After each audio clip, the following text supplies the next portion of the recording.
SNDP യോഗം general secretary പദവിയിൽ 30 വർഷം പൂർത്തിയായ വെള്ളാപ്പള്ളി നടേശന് നാടിന്റെ സ്നേഹാദരവ്. ഗുരുദർശനങ്ങളെ സമന്വയിപ്പിച്ച് മുന്നോട്ടു പോകുവാൻ വെള്ളാപ്പള്ളിക്ക് കഴിഞ്ഞതായി മുഖ്യമന്ത്രി. എന്നാൽ സമീപകാലത്ത് വെള്ളാപ്പള്ളി നടത്തിയ ചില പരാമർശങ്ങൾ ഒഴിവാക്കേണ്ടതായിരുന്നുവെന്നും ഓർമ്മപ്പെടുത്തൽ. ഒരു രാഷ്ട്രീയ പാർട്ടിക്കെതിരെ നടത്തിയ പരാമർശം ഒരു സമുദായത്തിനെതിരായി വരുത്തി തീർക്കാനാണ് ചിലർ ശ്രമിച്ചതെന്നും മുഖ്യമന്ത്രി പറഞ്ഞു. വാക്കുകൾ വളച്ചൊടിക്കുന്ന കാലഘട്ടത്തിൽ ജാഗ്രതയോടെ പ്രസ്താവനകൾ നടത്തണമെന്ന് മുഖ്യമന്ത്രി വെള്ളാപ്പള്ളി നടേശനെ ഓർമ്മിപ്പിച്ചു. അടുത്ത കാലത്ത് നിർഭാഗ്യകരമായ ചില വിവാദങ്ങൾ ഉയർന്നു വന്നു.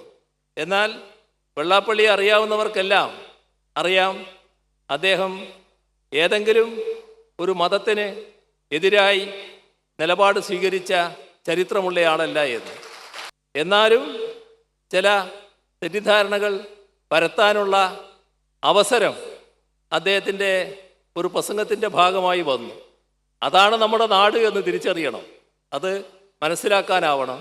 അത്തരം കാര്യങ്ങൾ കൂടുതൽ ശ്രദ്ധയും അവധാനതയും വെള്ളാപ്പള്ളി പുലർത്തേണ്ടതുണ്ട് എന്ന് മാത്രമാണ് ഈ ഘട്ടത്തിൽ പറയാനുള്ളത്. ജനറൽ സെക്രട്ടറി പദവിയിൽ 30 വർഷം പൂർത്തിയാക്കിയ വെള്ളാപ്പള്ളി നടേശനെ മുഖ്യമന്ത്രി പ്രശംസിച്ചു. ആത്മാഭിമാനത്തോടെ തലയുയർത്തിപ്പിടിച്ച് നിൽക്കാൻ വേണ്ട ധൈര്യവും ആർജവും അംഗങ്ങൾക്ക് പകർന്നുകൊടുത്ത നേതൃസ്ഥാനമാണ് വെള്ളാപ്പള്ളിയുടേത്. ആ നേതൃത്വത്തിൽ യോഗം വളർന്നു, ട്രസ്റ്റ് വളർന്നു. ആ വളർച്ച കൊണ്ട് തന്നെ അദ്ദേഹത്തിൻ്റെ നേതൃത്വ സിദ്ധി അളക്കാൻ നമുക്ക് കഴിയും. മുഖ്യമന്ത്രിയുടെ പിന്തുണയ്ക്ക് വെള്ളാപ്പള്ളി നടേശൻ നന്ദിയും അറിയിച്ചു.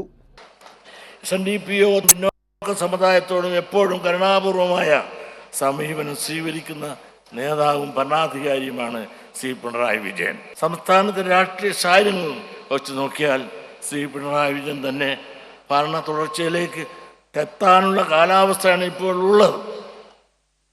3ാം വട്ടവും മുഖ്യമന്ത്രി പദത്തിലേക്ക് എത്താൻ അദ്ദേഹത്തിന് കഴിയട്ടെ. SNDP യോഗം ചേർത്തല യൂണിറ്റ് നേതൃത്വത്തിലായിരുന്നു സ്വീകരണ പരിപാടി.